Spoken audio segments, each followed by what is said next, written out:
ኤፍሬም ትናንትና እንደዛተው እንደፎከረው ቡታጅራ ገብቷል ማለት ነው። ኪያም ተከታትሎት እዛ ሄዶ አግኝቶታል ማለት ነው። የኤፍሬምን ጉድ የሩታን ጉድ አጠቃላይ አብርሽ ላይ እያደረጉ ያሉት ነገር በሙሉ ኪያ ሁሉንም ነገር ተናግሯል። ኤፍሬምም እንግዲህ ያለምንም ማቅማማት ወይም ደግሞ ያለምንም ሀሳብ በቃ ያየህብኝን ያስከብኝን ፋይል ፖስተው እያለ ይገኛል። ሄርሜላንም እንደሚያፈቅራት እየተናገረ ይገኛል። ሩታ ጋስ በምን ምክንያት ነው እንደዚህ ሊግባቡት የቻሉት? የእውነት ለወንድሙ አዝኖ አስቦ ነው ወይስ ለሩታ አስቦላት ነው? ወይንስ ደግሞ ሩታ መረጃ ይዛበት እያስፈራራችሁ ነው እሷን እያገዛት ያለው የሚለው እንግዲህ ውስብስብ ያለ ነገር ነው። ግን ደግሞ ኤፍሬም በትንሹም ቢሆን እንግዲህ ብዙ ነገሮችን ሰምተናል፣ አይተናል። ይሄ ልጅ ያው ኤፍሬም አልፈለገም። በቃ ይቅርታ እንትና አብርሽ ወደ ቤተሰቦቹ ቤት እንዲሄድ ከቤተሰቦቹ ጋር እንዲሆን ከቤተሰቦቹ ጋር ጊዜ እንዲያሳልፍ በተአምር አልፈለገም። ያ ነገር ደግሞ አንዳንዶቹ ያው ጥንቆላው ያደረገበት ጥንቆላ ሚስጥሩ እንዳይወጣበት ነው። እዛ ሲቀመጥ ጊዜው ስለሚረዝም ጊዜው ስለሚሄድ ያደረገው መድኃኒት ሁሉ የጊዜው ስለሚቋረጥ ወደ ራሱ እንዳይመለስ ስለፈለገ ነው የሚል አይነት ሳቢም ያለው ሰው አለ። በትክክል አብርሽ ላይ የሆነ ያለው ነገር ምንድን ነው? ኤፍሬም እኔ ተናግሬ ያለው መጀመሪያም ቢሆን ይሄ ልጅ በምንም ተአምር ለሩታ ይህን ያህል መልካም ሰው ሊሆን አይችልም። በታሪክ ለራሱ የሚያመቻቸው ነገር ይኖራል እንጂ ብዬ ተናግሬ ነበረና የአሁኑ በጣም እየባሰ አይን እያወጣ ነው የመጣው። ይሄ ልጅ እንግዲህ አስቡት፣ እስከ ዛሬ ሩታ ጋር ቁጭ ይበል ብሎ ሩታ ጋር እንዲግባባ ሩታ ጋር እንዲስማማ ሄርሜላን እንደማይፈልግ ሲናገር ነበር። ይሄ ጥሩ ሀሳብ ነው። በቃ ያሳለፉትን ነገር አውቃለሁኝ፣ ሁሉንም ነገር እያንዳንዱን ነገር አብሬያቸው የመጣሁት እኔ እስከሆንኩ ድረስ ሁሉንም እኔ አውቃለሁኝ ብሎ በዛ መንገድ የተጸጸተ በዛ መንገድ በቃ የሆነ የከፋው አይነት ነገር በቃ ይመስለን ነበር። አሁን ግን እየተረዳን ያለ ነው።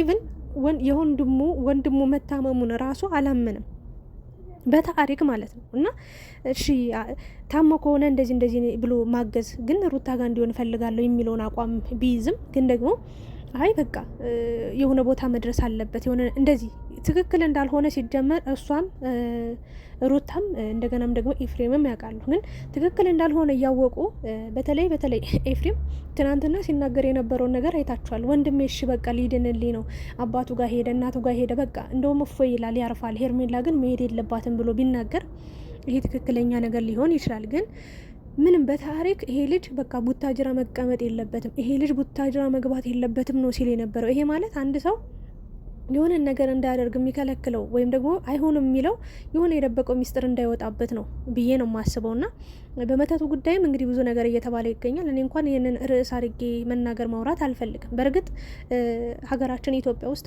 በጣም አይን ያወጣ ብዙ ነገሮች ላይ በሰዎች ላይ ሲደረግ እናያለን። ግን ደግሞ እኔ አብርሽ ላይ ይሄን ያህል ግፍና በደል ያደርሳሉ ብዬ አላስብም። ሩታም ብትሆን ሄርሜላም ኤፍሬምም እኔ የሰይጣን ሀሳብ አላቸው ብዬ አላስብም። በእውነት ነው የምላችሁ፣ እንደዚህ አላምንም። ግን ኤፍሬም በጣም የደበቀው ትልቅ ነገር አለ። አንዳንዶቹ እንግዲህ እንትናን ሄርሜላን በጣም እንደሚያፈቅራት እንደሚወዳት ነው የተናገሩ የሚገኙት። ያ ማለት እንግዲህ ኤፍሬም በተአምር ሄርሜላና አብርሽ አብረው እንዳይሆኑ ይፈልጋል። እስከ ዛሬ እንግዲህ ለሩታ ያዘነ ለሩታ ያሰበ ይመስል ነበረ። ወንድሜም የተሻለው ህይወት ከሩታ ጋር ነው ብሎ ያስብ ነበር። ግን ለራሱ የሆነ ነገር እያመቻቸ እንደሆነ ነው እየተረዱ ያለሁት። ግን ደግሞ ይሄ ልጅ የፈለገ ቢወዳት ቢያፈቅራት አብርሽ እንደሚታወቀው ከሄርሜላ ጋር አብረው ተኝተዋል። እንግዲህ የእርግዝናው ጉዳይ የእርግዝናው ሁኔታ ስለ እርግዝናው ምንም የተወራም የተነገረም በቃ ሀሳቡ ተረስቷል። አርግዛለች ተብሏል። ግን ሆዷም እስካሁን ምንም የጨመረችው አንዳችም ነገር የለም። ግን ደግሞ ቢያንስ ከእሷ ጋር አብሮ እንደተኛ እያወቀ ማለት ወንድሙን አቅፋ ያደረች ሴት ከወንድሙ ጋር ታብታብ ስታደርግ ያደረችን ሴት ለሱ መመኘት ራሱ በጣም የብልግና ጥግ ነው ብዬ ነው የማስበው። በጣም ባለጌነት በጣም ነውር ነው ብዬ ነው የማስበው እውነት ለመናገር። ግን እዚህ ጋር ምንም አይነት ፍቅር እየታየኝ አይደለም። ኤፍሬም የሆነ ነገር አድርጓል። ያን ነገር ደግሞ እንደሚታወቀው ሩታ ሚስጥር ይዛበታለች። ያን ጉድህን አወጣለሁ፣ ያን ነገር እናገራለሁ እያለችው ነው የተስማሙት ነው እየተባለ የሚገኘው። ያው ከጎኗ አንድ ሰው ያስፈልጋት ነበር። ስለዚህ ሩታ ደግሞ ማንን ምርጫ አደረገች? ኤፍሬምን እስከ መጨረሻው ድረስ ታግሎ ተሟግቶላት ኩል ሆኖ ከሷ በላይ ተቆርቆሮ ተቆጭቶ አብርሽን ለመመለስ ነበር ሲያደርጉት የነበረው ጥረት እና ሩታ የሆነ ፋይል እንደያዘችበት ነው እየተናገረ የሚገኘው። ኪያ እንግዲህ ቅጥቅጥ አድርጎታል። ሄርሜላን ስለምታፈቅራት ነው የወንድምን ሚስት እንዴት ትመኛለህ ምናምን በጣም ብዙ ነገር ነው ያለው። ከባድ ነው እውነት ለመናገር እንደዚህ አይነት ብልግና አስበ ከሆነ እኔ አላውቅም። እንኳን ኤፍሬም ሩታ ራሱ አብርሽ ከሄርሜላ ጋር ታብታብ ሲያደርግ ቆይቶ እስከ ማስረገዝ ደርሶ እሱን መቀበሏ ራሱ እኔ እግዚአብሔርን በጣም ይቀፈኛል። እኔ በህይወት አንድ ነገር ያስጠላኛል። ምን እንደሆነ ታውቃላችሁ? ከአንድ ሰው ጋር ለምዳችሁ፣ ከአንድ ሰው ጋር ራሳችሁን አሳልፋችሁ ሰጣችሁ፣ ከአንድ ሰው ጋር የስንት ግንኙነት ስታደርጉ ቆይታችሁ ከዛ ደግሞ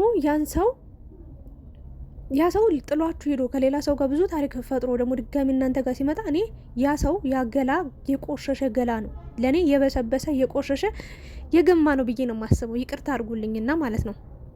በጣም ያስጠላል። እና ሩታ ይሄን ነገር ምንም አልመሰላትም። በቃ ለመቀበል እንደውም ዝግጁ ናት በጣም ማለት ነውና ሩታ ራሱ ሊቀፋት ይገባል። እንኳን አይደለም ኤፍሬም ወንድሙ የነካካውን ወንድሙ ታብታብ ያደረገውን ነገር መመኘት ይቅርና ሩታም እንኳን እንደ ሚስት ከሌላ ሴት ከሷ ጋር ተኝቶ ስንት ዘመኑን ራሷን አሳልፋ ሰጠው የቆየ ወንድ የምሬን ነው ምላችሁ። እኔ እንጃ አላቅም። ሌላ ሴት ጋር ሄዶ አድሮ መጥቶ እሷ ጋር ደግሞ ድጋሚ በጣም የሚያስጠላ ነገር። ይሄ ነውር ነው፣ ዝሙት ነው በእውነት ለመናገር። በእርግጥ ይሄን ነገር የመናገር አቅም ላይኖረኝ ይችላል፣ አይገባኝም። ምክንያቱም እኔ ንጹህ ሰው ስላልሆንኩኝ ማለት ነው። እናንተን አቆሽሼ እኔ ንጹህ ሰው ነኝ ብዬ ይሄን ነገር ልናገር አልችልም። ግን ከሁለት ከሶስት ሰው ጋር የሚተኛ ሰው ዝሙተኛ ነው ብዬ ነው የማስበው። በፈጣሪም ዘንድ በሰውም ዘንድ የተጠላ ነው እውነት ለመናገር ይቅርታ አድርጉልኝና ማለት ነውና ይሄ ነገር ያው ለአንዴና ለመጨረሻ ጊዜ እንዲቋጭ ተደርጎ ወይም ደግሞ ይሄ ህይወት በቃኝ ብሎ ሰልችቶት ደክሞት ከሆነ ሌላ ሰው ጋር የሄደው ይሻላል። ግን ይሄ እዚህ ጋር ያለውን ህይወት ሳይጨርስ እዛ ጋር ያለውን ነገር ጀምሮ ደግሞ በጣም የሚያስጠላ ነገር ነው። ለማንኛውም ኤፍሬም እንግዲህ ቡታጅራ ገብቷል። ምን ሊያደርግ እንደሚችል አይታወቅም። ግን ያው እስከዛሬ ተደብቆ የሩታ ነገር ነበር ሲወራ የነበረው፣ ስለ ሄርሜላ ነበር ሲነገር የነበረው። አሁን ላይ ግን የኤፍሬም ጉድ ሊወጣ ከጫፍ የደረሰ ይመስላል። ድራማውም ሊጠናቀቅ ያለ ይመስለኛል። ኤፍሬም እንግዲህ ቡታጅራ ሄዷል። ምን ሊያደርግ ይችላል የሚለው ነገር በጉጉት የምንጠብቀው ነው። ግን ዛሬ ኪያ ቀጥቅጦታል ኤፍሬምን። ግን የመቀጥቀጥ መፍት የለም አንተ ማንም ስላልሆንክ ማለት ነው። ቡታጅራ ድረስ ተከትሎት ሄዶ እንግዲህ ኤፍሬምን መትቶታል። በቃ ኤርሜላን ታፈቅራታለህ፣ ለዛ ነው ወንድምህን እየተበቀልከው ያለው፣ ለዛ ነው ወንድምህ ጋር እንደዚህ በቃ ጠላት የሆንከው፣ በጣም ባለጌ ሰው ነህ፣ በቃ ብዙ ሚስጥሮችን ይዤብሃለሁ እያለው ነው የሚገኘው። ታዲያ እንደዛ ከሆነ ሚስጥሮቹን እናገራለሁ ምናምን እያለ ከነበር ከዛ ደግሞ ምን አለ ኪያ፣ ግን እኔ ምንም ሚስጥር ያለው አይመስለኝም ይቅርታ አድርጉልኝና እንዲሁ ኤፍሬምን ለማስፈራራት ብሎ ነው እንጂ የሰማው ሚስጥር ሊኖር ይችላል። ግን ምንም የያዘው ነገር የተጨባጭ ነገር እንደሌለ ነው የምንረዳውና ሚስጥርን እናገርባለሁ ምናምን ነው ተናገር ሲለው ደግሞ አይ በቃ ብዙ ሰው የሚጎዳ ሰው ስላለ አልናገርም ነው እያለ ያለው። የኤፍሬም ጥፋት ብቻ ከሆነ የኤፍሬም ሚስጥር ብቻ ከሆነ ማን ሊጎዳ ይችላል? እዚህ ጋር ማነስ ምንም በኤፍሬም ጉዳይ ማን ሊያገባው ይችላል? አንተ መናገር ማውራት መልቀቅ ስላልቻልክ ስላልፈለክ እንጂ ማለት ነው። ለማንኛውም ግን እኔ ኤፍሬም ምን ልሆን እንደምትል አላውቅም። ግን እውነታውን እንግዲህ በቅርቡ የምናይ ይሆናል። እዚህ ጋር ከሩታ በላይ እንደውም ተደብቆ ሳይወራለት ሳይነገርለት የቆየው ኤፍሬም ነው። እውነት ለመናገር በቃ እኔ አላውቅም፣ ብዙ ነገሮችን የደበቀ ይመስለኛል። እና እኔ እንጃ አላውቅም። ከሩታ ጋርም ታያላችሁ አሁን በቅርቡ ይጣላሉ። ምክንያቱም ሌባሉ ሲሰርቅ ይስማማል፣ ሲከፋፈል ግን ይጣላላሉ፣ አይገባባም። እና ኤፍሬምና ሩታ እንግዲህ ሚስጥራቸው ሊወጣባቸው ሲል ሊጣሉ ይችላሉ፣ ሁለቱ ይጋጫሉ። ከዛ ፍልስልስ ብለው ከተጣሉ በኋላ በቃ ካልደፈረሰ አይጠራም። ሁለታቸውም ሀቃቸው እውነታቸው ውልቅ ብሎ ይወድቃል። ለማንኛውም አሁን ላይ አብርሽ ምን አይነት ሁኔታ ላይ እንዳለ የደረሰኝ መረጃ አለ። በጣም ጥሩ ሁኔታ ላይ እንደሆነ። ሄርሜላም እንግዲህ እያንገራገረች ነበረ። እስኪ ስለ ሄርሜላም አዲስ ነገር ይኖራል ማታ በሚለቀቀው ቪዲዮ ጠብቁ። ኤፍሬም ግን የአንድ በጣም የሚያስጠላ ነውር ነገር ነው እያደረክ የምትገኘው። የወንድምህን ሚስት ባትሆንም ቢያንስ ከወንድም ጋር ታብታብ ስታረግ ቆይታለች አይደል እንዴ? ይሄ በጣም ብልግና ነውር ነው።